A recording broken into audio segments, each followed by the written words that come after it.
Welcome to Security Boulevard, the cybersecurity podcast from the Futurum Group.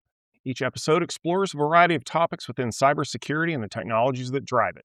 You can find us on securityboulevard.com, the Security Boulevard YouTube channel, TechStrong TV, and all of your favorite podcast platforms.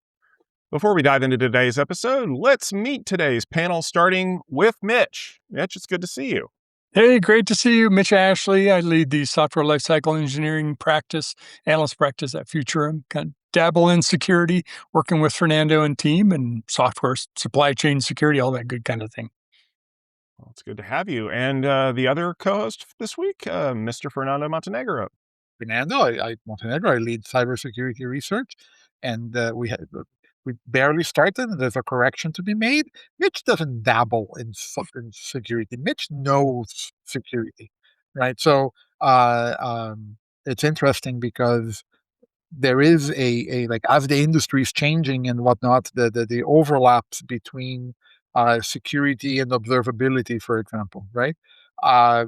He's amazing at this, and I rely on his judgment and knowledge many times during the week. Well, let's end this episode right there before Fernando changes his mind. Thank you, Fernando. And of course, I am Tom Hollingsworth, event lead for security at Tech Field Day, a part of the Futurum Group. Let's dive into this episode. Now, as we're recording this, the weekend was a little bit messy for most people. There was a huge weather system that tracked through the United States. There were power outages, schools were canceled. They even closed a couple of Waffle Houses. And for those of you who are not in the U.S., closing a Waffle House is tantamount to shutting down the military, the government, and anything you've got, because it is the most reliable service that we have. But that made me think a little bit about the way that we plan for disasters, because a giant weather system may not be the kind of disaster that you think is going to cause a problem. But what about a security disaster? What if, I don't know, some of your password files get leaked online? Or what if somebody manages to abscond with some of your data or crypto lock it? How do you respond to that? Can you respond to that? And worse yet, is your response to that, I better go check to see if my disaster recovery plan is up to date? Because we all know that sometimes people don't think about disaster until it's upon them. So I'm going to open this up to you gentlemen. Have we ever seen one of those situations in the past where it felt like the disaster recovery plan was making it up as we go? Oh, I could name a few names and a few companies, but I think I'd get in trouble if I did that. No, I think it's funny. We call it a disaster recovery or business continuity plan or whatever it might be. It's sort of like any plan that you create, whether it's disaster recovery or a project plan, is out of date as soon as you hit save, because the environment changes. Something's different. Something's new. The CEO comes to you and says, "We're going to do this now."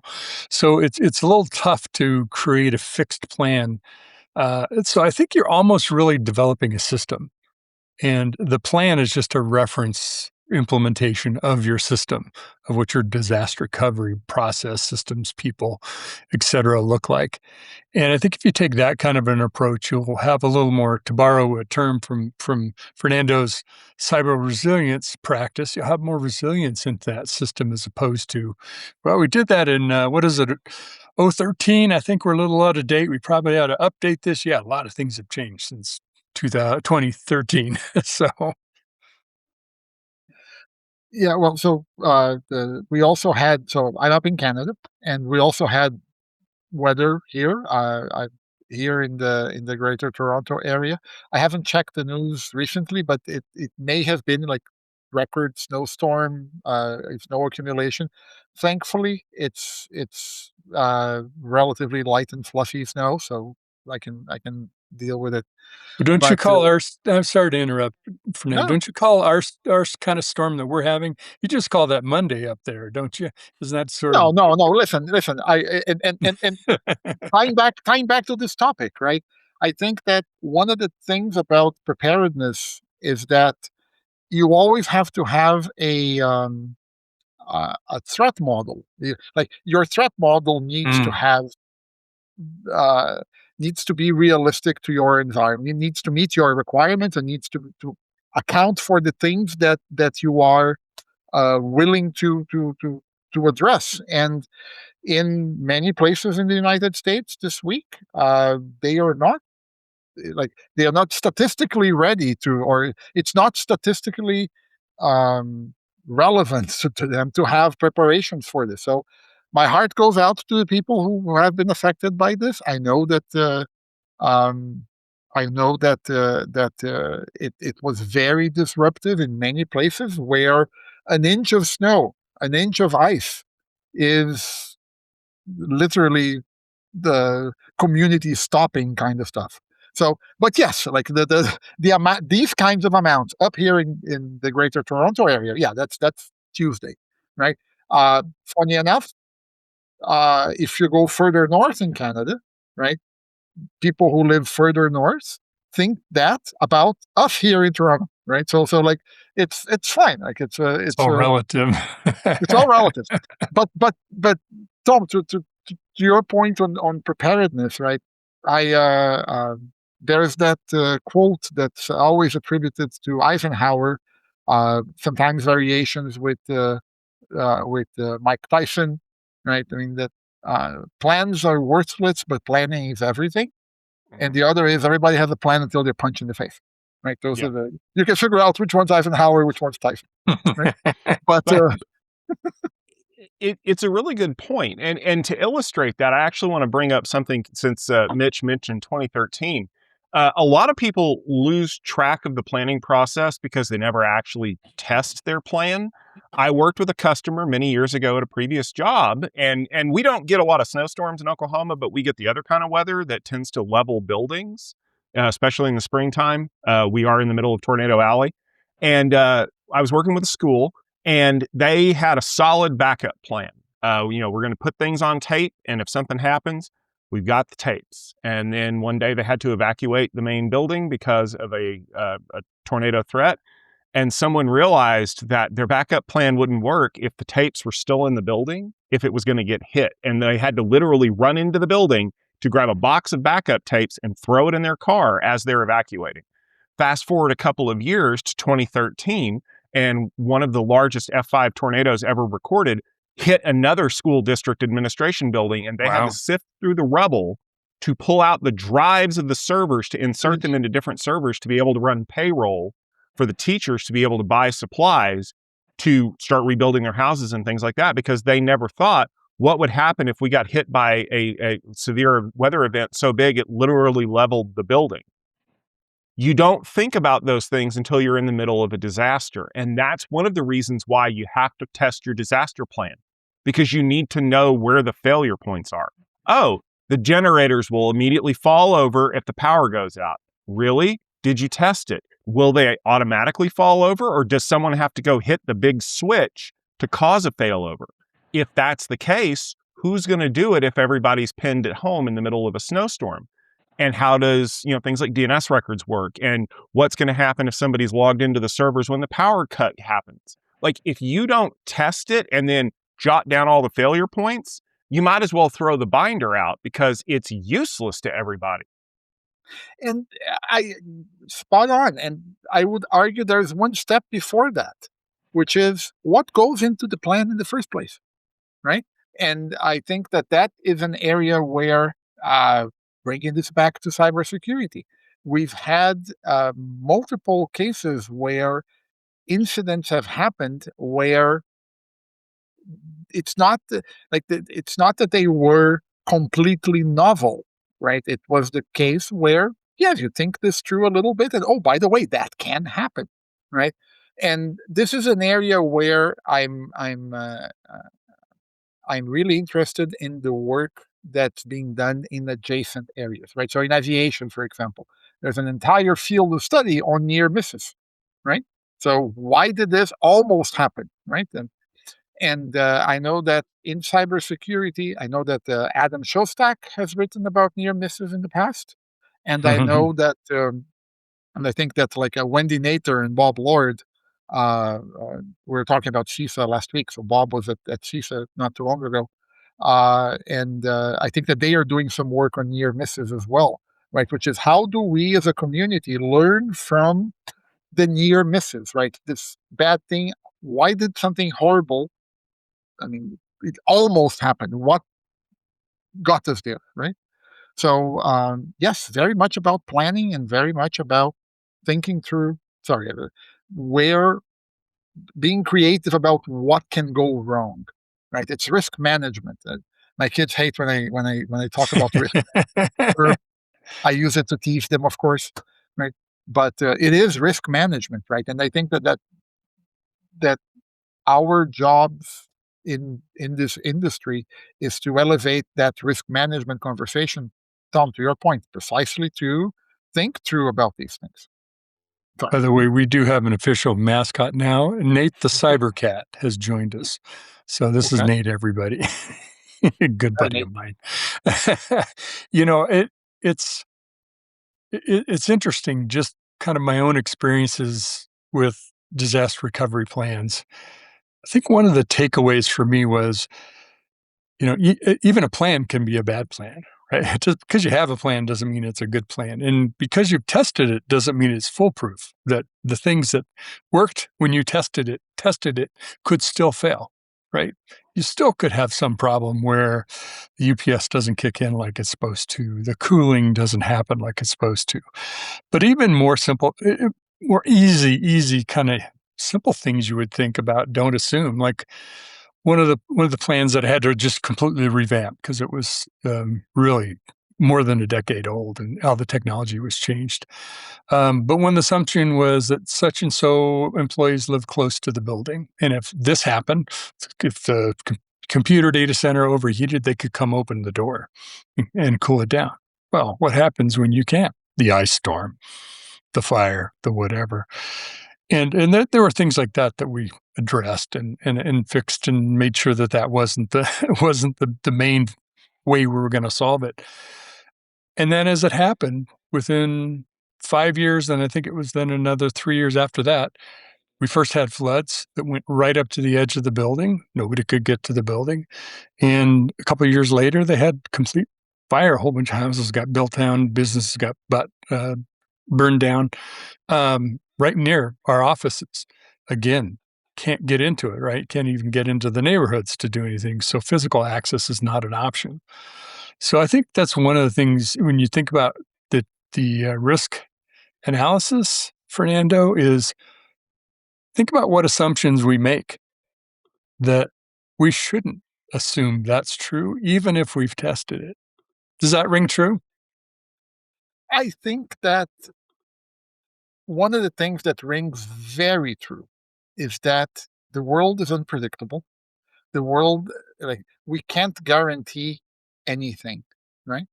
And one of the concepts that I learned along the way that I love, and it's very, very relevant to this. It's the notion of resulting. I'm not sure if you ever heard of the concept of resulting. Right. Mm-hmm. So I read about it from Annie Duke. She was a poker player and now teaches decision science. And Annie Duke wrote a book called Thinking in Bets, basically how to make better decisions. And the idea of resulting is when people mistake the quality of the outcome with the quality of the decision, right? And we cannot control the outcome. We can control the decision, right? But we cannot. And you may have made a horrible, a poor quality decision that still turned out okay, right? Oh, I'm going to go on my tiptoes on this thing to pick up that one thing over there, as opposed to getting the ladder, and I still fine, right? I say that it's particularly relevant. I don't mean to bring football into this, but as we're recording this, they just defined the teams for Super Bowl 60, right? So Seahawks and Patriots. 11 years ago, that was the same matchup. And Annie Duke uses the example of what happened in Super Bowl 49 as an example of resulting, because the Seahawks made the play at the 1 yard line that didn't work as people expected, and they were crazy about the result.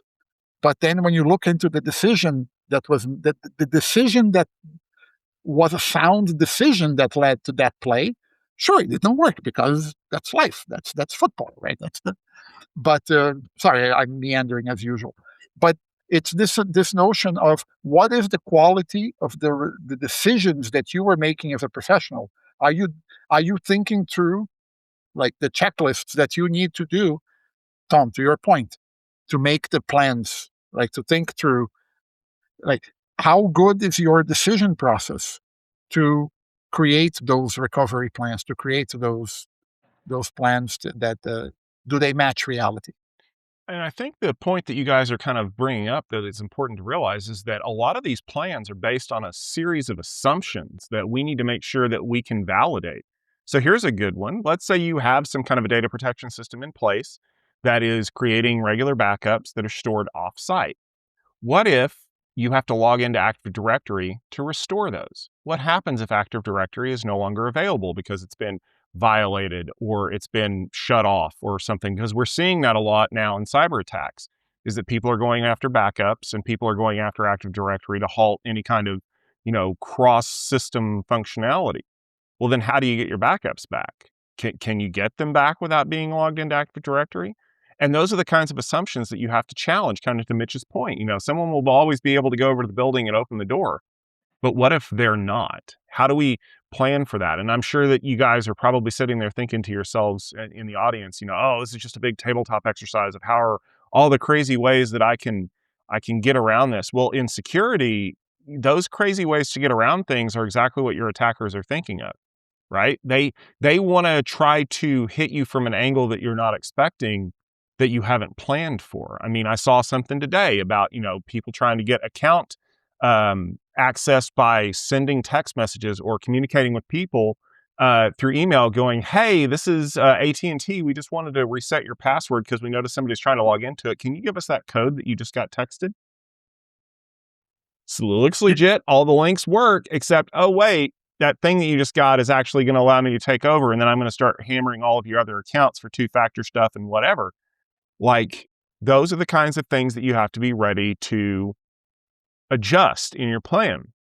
What happens if an admin gets compromised? What happens if your CEO's email starts spewing out, spam or attacks or something like that?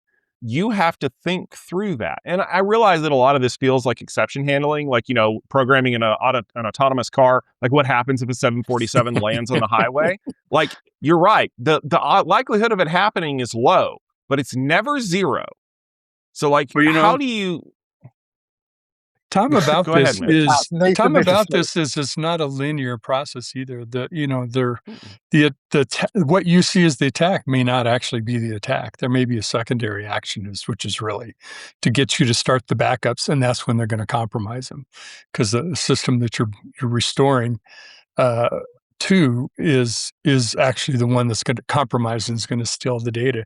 It's kind of like in I guess in tank warfare, not to get too militaristic about it, but shells that penetrate tanks, it isn't the first contact with the tank that the shell penetrates it. It's really, that's just setting the stage to get through the explosives that happen that actually would then open it up to be penetrated by the follow-on secondary explosion from the shell that's attacking the tank. So you have the added factor of what if this happens, but what if we're not able to do what our action, the response is? What if we're suspect about whether that environment's compromised or could be compromised if we take the restorative action? So it's a multi-dimensional, kind of three-dimensional chess, if you will, and tying back to Star Wars or Star Trek and Spock. And this is an area where, like, one of the areas I work closely with is that part of the reason that the practice that I run is called cybersecurity and resilience is that I work very closely with many of the backup and recovery vendors that work in this space, right? And one of the things that they do is precisely this notion of, okay, what does a clean room restore look like in a scenario where we need to restore AD before we do anything else? As a matter of fact, a number of them are now tiptoeing their way into identity protection precisely on account of that. Mm. Not to throw the AI into it as well. And they are using AI to help optimize that process. So it's an evolution of it's an evolution of the technologies, an evolution of the capabilities that practitioners have to review their plans and say, okay, all right, what assumptions are we making? Oh, we are assuming that we need to recover AD ourselves. Oh, wait, our vendor can now do that for us. Okay, can we trust that the vendor can do? So it changes the nature of what you need to do. You're not recovering AD. You are making sure that the vendor can recover AD for you, right? So the evolving nature of the disaster recovery plan is not only that things drift for bad, like it's not, but sometimes they drift for good. Like, I mean, there are new capabilities into your environment that you didn't have before. How can you make best use of them? Right. You know, So this is me Fernando, optimistic. Fernando, question for you. My thought is just like you might use AI to analyze your business plan that you're creating, or maybe it's helping you create one. Certainly, AI could be a good sounding board to run your disaster recovery plan through and test it.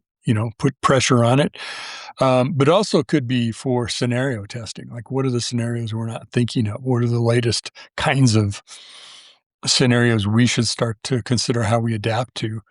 So AI could be your friend actually in helping you do a better job or keeping current with what's happening. And you can rule out the, far edge cases because you don't think that's practical for you to even validate or test or protect against. But certainly you're not relying on just your thinking. It's like using an external consultant to help you. Uh, Absolutely. The challenge there, and him, every episode at some point AI comes in, right? Uh, uh, the challenge, the thing I challenge people there is that, look, yes, I agree wholeheartedly, but who is running the AI and what are you using the AI? How are you using the AI? How much are you depending the AI? Are you a backup and recovery specialist who is interacting with the AI to ask, hey, like precisely as you said, to do the hey, let's think through this scenario. What am I missing, kind of thing? Or are you someone who is not as experienced in backup and recovery, and you're coming to the AI for, oh, tell me what to do because I don't know, right? And if it's the latter, that is complicated because you don't know how to evaluate the quality of that outcome, right? As well as if you are an expert and you're just using it as a tool.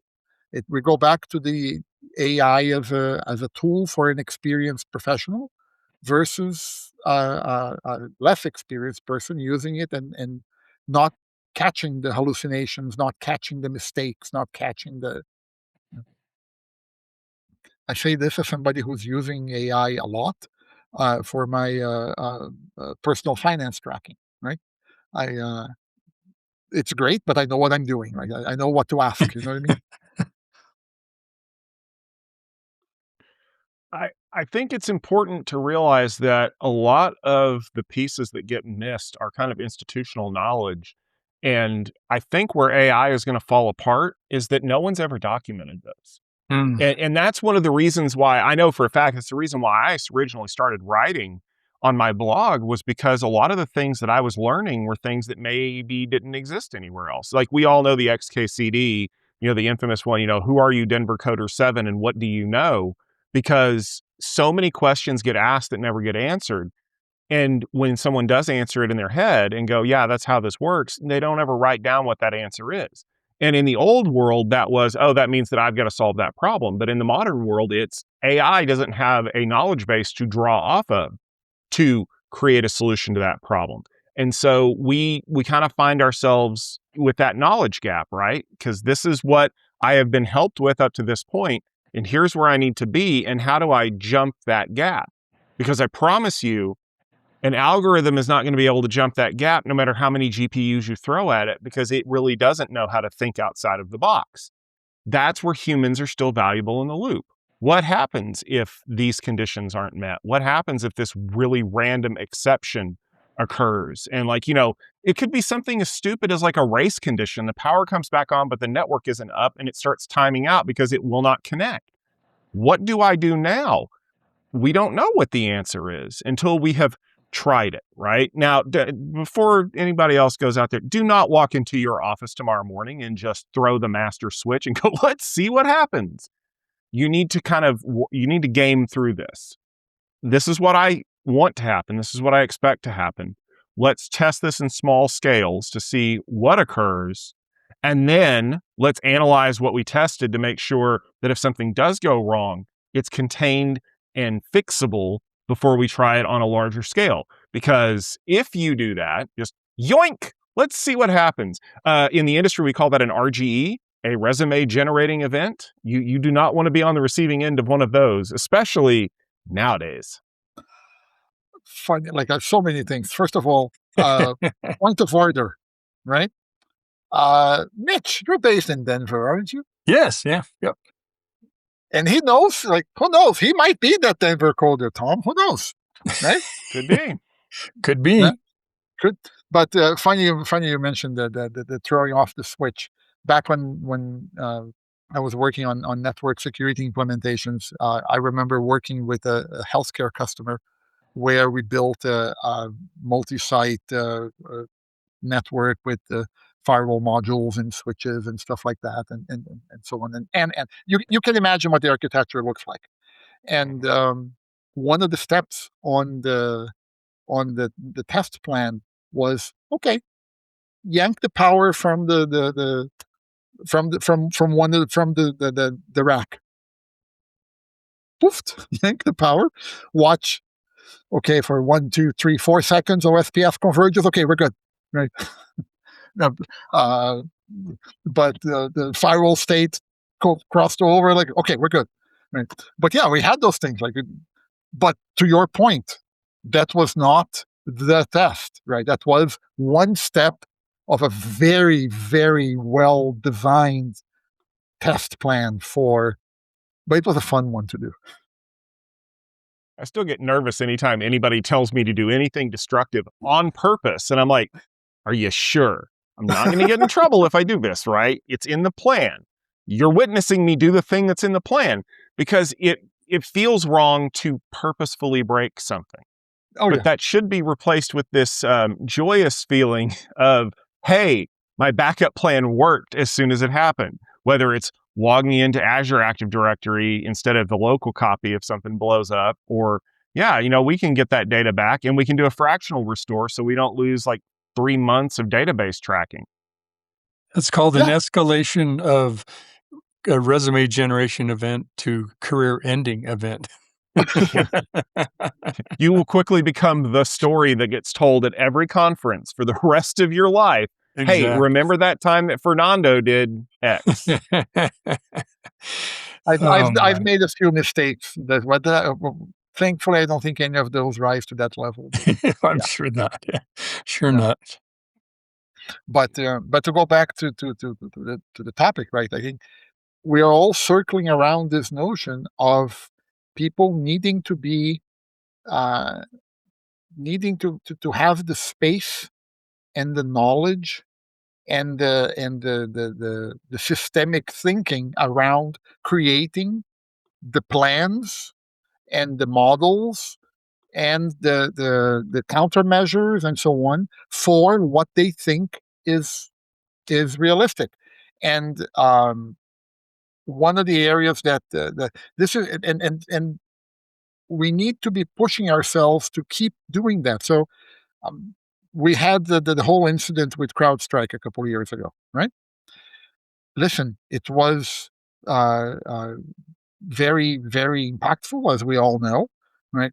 But realistically, at which point, how far do you go in your testing, in your assumptions, before making a decision of, you know what, I'm going to trust this, and if this blows up, oops, right? I don't know. I've somebody who did endpoint security. I'm always nervous around kernel mode stuff. So, well, I think it's an important question to ask, because past a certain point, there's not much that you can do. CrowdStrike was actually a really good example of that. It's like, what happens if the kernel faults and everything goes offline? Well, it doesn't matter what my plan is to bring that thing back up if it will not come back up. Or we run into the other problem of resource utilization, right? If I only have a limited amount of time or people to bring the business back online, what should they concentrate on? Because, I don't know. Let's say we have another AWS outage. Like, I can't fix that. I can do everything I can on my side to make it work as well as I can. But at a certain point, you have to throw your hands up in the air and realize this is bigger than me. And no amount of resources on my side, short of an infinite money glitch, will allow me to fix this. And that's the other thing too, because we've seen this time and again with disaster recovery plans. It's like, well, what's our option? Well, we can have a warm site secondary data center where we're doing continuous replication over a private link. I'm like, yeah, that sounds excellent. And then you hand them the bill for what that's going to cost per month.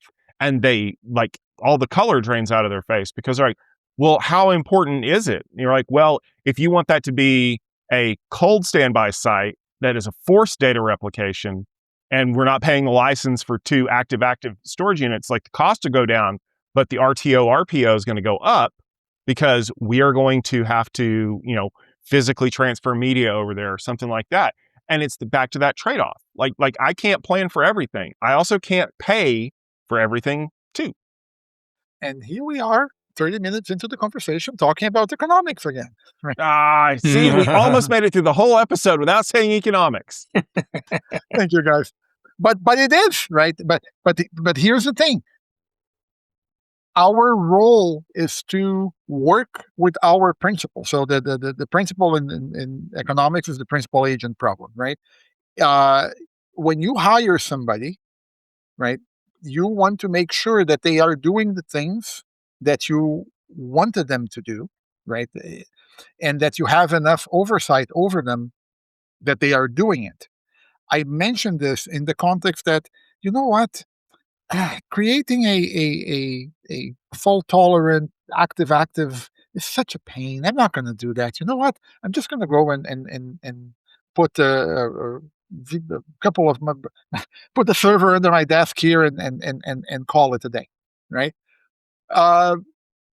If the person who hired me to do that is expecting that active recovery, and I'm not, and I just created a little server under my desk, that is a market failure. That is and the person who hired me has to have enough oversight, has to have enough knowledge of what I'm doing to, hey, Fernando, why are you keeping a server? Where's our active stack, right? It's not a trivial problem.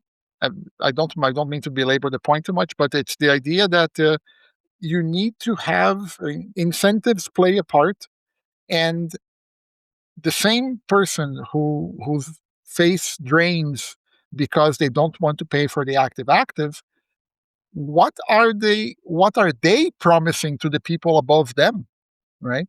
If I'm an investor in the company and the company is supposed to be bulletproof, and then that director doesn't pay for the active, I'm not going to blame the engineer who proposed the active and didn't get funded. I'm going to blame the person who didn't approve it. Right? Anyway. Oh, you would hope. You hope that's how it works. There's kind of taking that same scenario, Fernando, of someone decided, I'm not into it today. I'm not going to do an active.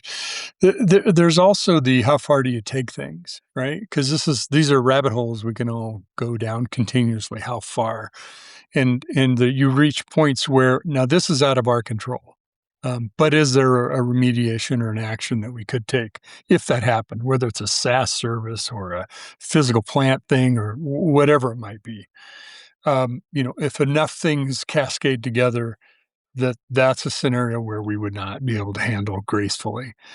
And I think that's back to your risk analysis of, okay, These are the kind we're good up to here. We think we're good up to here.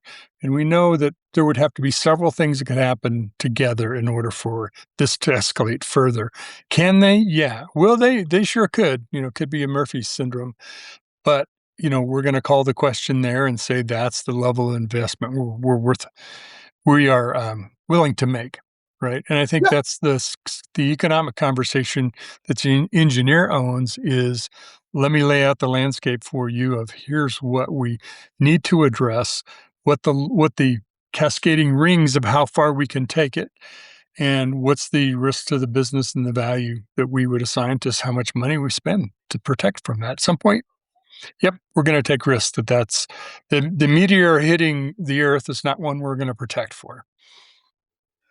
Maybe, maybe not. Right? But yes, I know we're running away, and I go back. That's why I mentioned during the chat today this notion of the quality of your decisions. Right, we have to have the good enough decisions. We do exactly as you said, Mitch.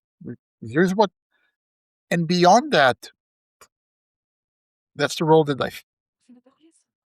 Well, I think we're going to have to wrap it here. It was a good conversation. Hopefully, we have given you some food for thought about your disaster plans. And if your disaster plans didn't work out the way you wanted to, maybe this is your opportunity to have a meeting and kind of discuss that.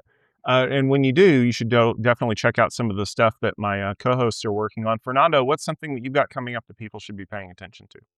So I just finished a report on cyber physical systems, the public version. I think it's out. If you're a Futurum subscriber, you have access to the full report. I'm starting to think about my next one, and at the same time, we have other reports coming in. And as a matter of fact, I think that Tom, you and I have one coming up in the not too distant future. That's another signal report, so that'll be great fun to do together. And prepping up for the RSAC conference, and I absolutely love the conversations I have there. The travel, yeah, a little not. I love a little less, but seeing friends in San Francisco is great. Well, speaking of Mitch, how about you? RSAC, yeah, I'm speaking of that. You reminded me I have to get my slides turned in because I have a speaking slot at RSAC.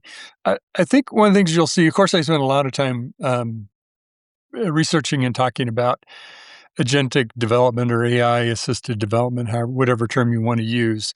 And I've kind of coined it as this year as the developer's role evolves to engineering agents in the way that software is created. That's really what the development role is versus coding, working on code. I think a lot of the same kind of changes are happening in the observability role and world. And one of the things we've done is elevated in my practice observability. You're going to see a lot more reports coming out from that, which is a nice intersection that Fernando and I get to work together on. Oh boy, there's a winner thought. Let's go to Orlando. That Fernando and I get to work on together. So it's changing from being an operational tool to it's actually moving left, like we kind of talked about security, moving further up the chain, particularly where AI agents get developed, but even more so.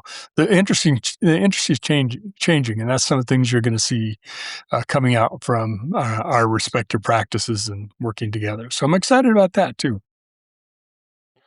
We want to thank you for listening to this episode of the Security Boulevard Podcast. If you enjoyed this conversation, please subscribe on YouTube or your favorite podcast application so you don't miss any of our episodes. We'd also love it if you'd leave us a rating and a review and a comment to help the show grow. This podcast is brought to you by SecurityBoulevard.com and the Futurum Group. If you want to check out show notes and see past episodes, check out SecurityBoulevard.com, the TechStrong TV website, or the TechStrong TV app, which is available on pretty much every device out there now. Make sure you're following Security Boulevard on X, Twitter, and LinkedIn at SecurityBLVD. There's a lot more content for you to consume out there. Thanks for tuning in. We'll see you all next week.